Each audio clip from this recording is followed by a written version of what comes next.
एक बार की बात है। ढोलकपुर साम्राज्य में एक प्रसिद्ध ऋषि रहते थे। उन्हें लोगों की भाग्य बताने के लिए जाने जाते थे।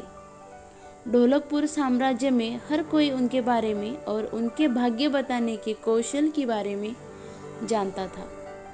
एक दिन राज्यों के राजा उस ऋषि के बारे में सुना। राजा उसका अभिवादन करना चाहता था और उससे अपने भविष्य के बारे में पूछना चाहता था। इसलिए राजा ने ऋषि को अपने महल में आमंत्रित करने का सोचा। राजा ने अपने सैनिकों को ऋषि के वहां भेजा।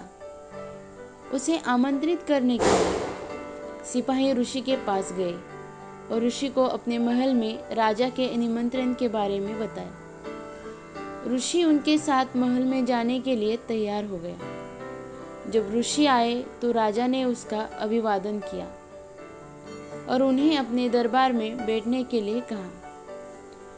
ऋषि थोड़ा आराम करने के बाद राजा ने ऋषि से अपने भविष्य के बारे में कुछ बताने के लिए कहा। राजा की कुंडली देखने के बाद ऋषि ने उन्हें भविष्य में उन पर आशीर्वाद देने वाले भाग्य के बारे में बताना शुरू किया। राजा अपने भविष्यवाणी में सभी अच्छी बातें सुनकर बहुत खुश हुए और ऋषि को उसके द्वारा की गई भविष्यवाणी में हर अच्छी बातों के लिए राजा सोने और चांदी से ऋषि को पुरस्कृत किया। अब राजा ने ऋषि से अपनी दुर्भाग्य के बारे में बताने के लिए कहा। ऋषि उनके दुर्भाग्य के बारे में बताना शुरू किया। अब हर बार राजा को दुर्भाग्य की बात सुननी पड़ी। राजा बहुत क्रोधित हो गया था। एक समय तो उन्हें इतना गुस्सा आया कि उन्होंने ऋषि पर चिल्लाते हुए कहा, रुको, इतनी बेहुदा बात करने की तुम्हारी हिम्मत कैसे हुई? राजा ने अपनी तलवार निकाली और उसे ऋषि की ओर इशारा करते हुए कहा, मैं तुम्हें अपनी मृत्यु का समय बताने का आदेश देती हूँ। उन्होंने देखा कि राजा बहुत क्रोधित है।